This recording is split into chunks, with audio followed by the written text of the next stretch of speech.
ধৈর্য কিভাবে ধরা উচিত, ঠিক যেভাবে তুমি রোজা রাখো এবং তুমি জানো যে মাগরিবের আজান হবেই।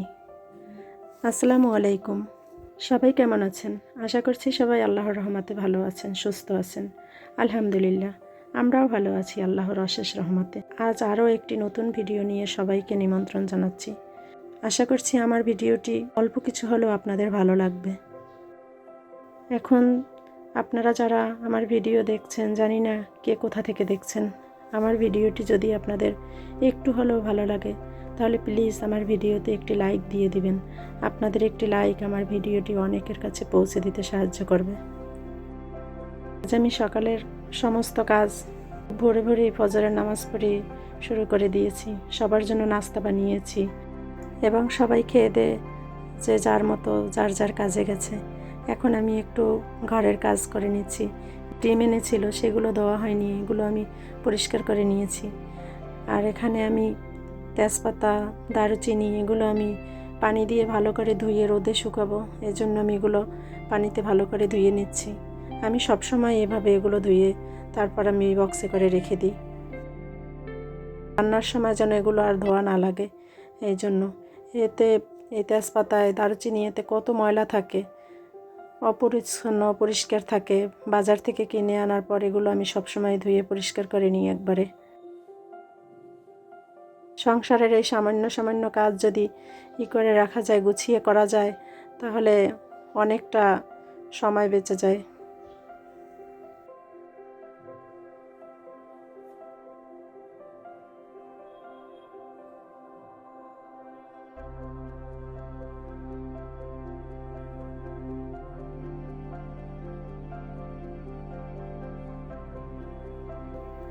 আমি সাধ্যমতো চেষ্টা করি সব কাজ গুছিয়ে করার জন্য।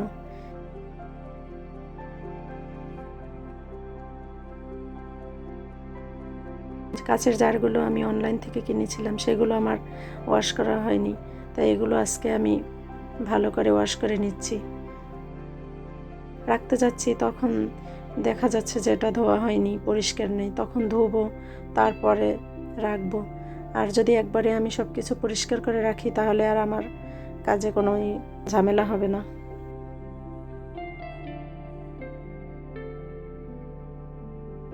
পরিষ্কার করা থাকলে কোনো কিছু রাখতে গেলে খুব সহজেই আমি রাখতে পারবো, তখন আর আমার পরিষ্কার করার দরকার হবে না। এজন্য আমি চেষ্টা করি সাধ্যমতো সব কাজ সব সময় গুছিয়ে করার জন্য। অনেক দিন আমার ভিডিও দেওয়া হয় না, আমার বাচ্চার পরীক্ষা চলতেছে, লেখাপড়ার একটু চাপ, ছোট বাচ্চা তো, ওকে নিয়ে না বসলে ও পড়াশোনা মোটেই করতে চায় না, যার জন্য ওকে নিয়ে বসতে হয় এবং মাদ্রাসায় দিয়ে আসা নিয়ে আসা এগুলো তো আমারই করতে হয়, এগুলো তো করার আর কেউ নেই, যার জন্য ঘরের কত কাজকর্ম, রান্নাবান্না সব তো করতে হয় আমাকে।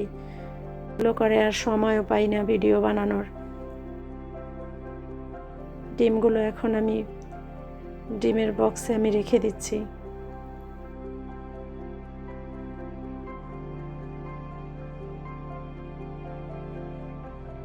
ডিম এভাবে পরিষ্কার করে রাখলে সেদ্ধ করার সময় আর ধুয়ে নিতে হয় না। সবসময় আমি ডিম ধুয়েই রাখি ফ্রিজে।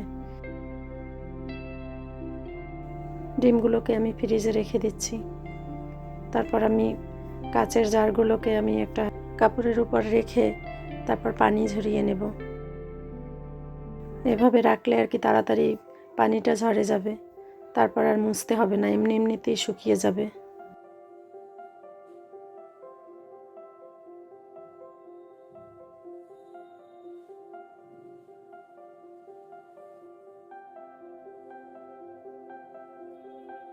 আজ আমি দুপুরের রান্নাবান্না অফ ক্যামেরায় সেরে নেব।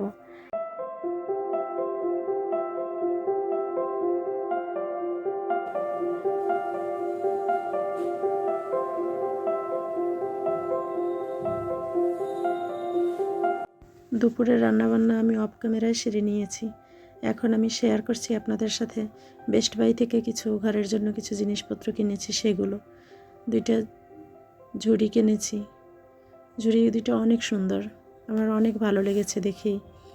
আরেকটা কাচের বল নিয়েছি, এই বলগুলো আমার কাছে অনেক ভালো লাগে, আমার বাসায় অনেক আছে, তারপর আবার একটা নিয়েছি। আর একটা কাঠের চপিং বোর্ড নিয়েছি, আর একটা কাঠের ট্রে নিয়েছি। এই ট্রেগুলো অনেক সুন্দর, তাই নিয়েছি, ভালো লেগেছে তাই।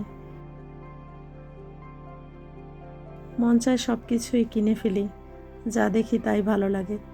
আর একটা কাচের কেটলি নিয়েছি পানি গরম করার। আমার বাসায় একটা আছে, বাইরে থেকে এনেছিল। আবার আর একটা কাচের নিয়েছি, এগুলো পানি গরম করলে দেখা যায় বাইরে থেকে, এজন্য কিনেছি, খুব ভালো লাগে।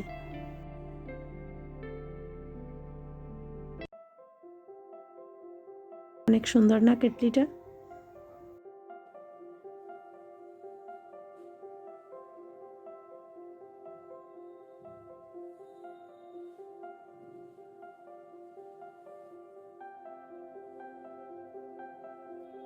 জুসের জগ কিনেছি, জগটা দারুণ, দেখতে সেই লাগে। দামের দিকে চাইনি, দেখে ভালো লেগেছে তাই কিনে ফেলেছি। আর জুসের গ্লাস কিনেছি, এই গ্লাসগুলো অনেক হালকা, অনেক সুন্দর, তাই আমি এই 12টাই নিয়েছি।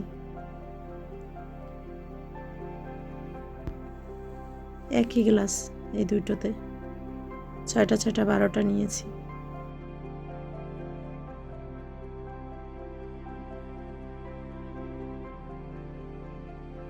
আরও 6টা গ্লাস নিয়েছি জুসের।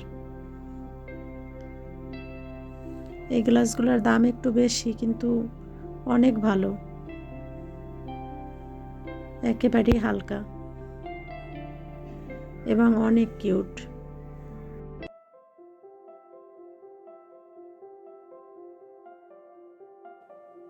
কেনাকাটাগুলো আপনাদের কেমন লেগেছে অবশ্যই কমেন্ট করে জানাবেন। যদি বেশি ভালো লেগে থাকে তাহলে আমার চ্যানেলটি সাবস্ক্রাইব করে পাশে থাকবেন।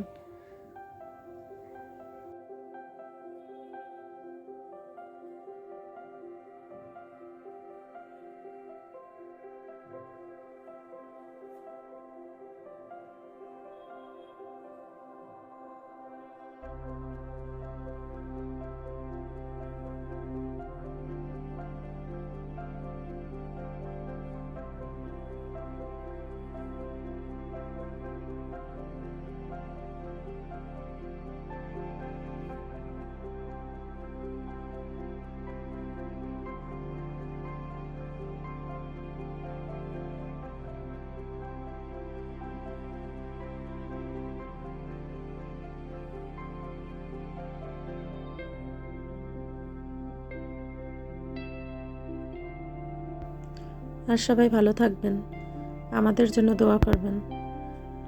আমি আপনাদের জন্য অন্তর থেকে দোয়া করি, আল্লাহ যেন সবাইকে ভালো রাখে। আজ এই পর্যন্তই। আসসালামু আলাইকুম।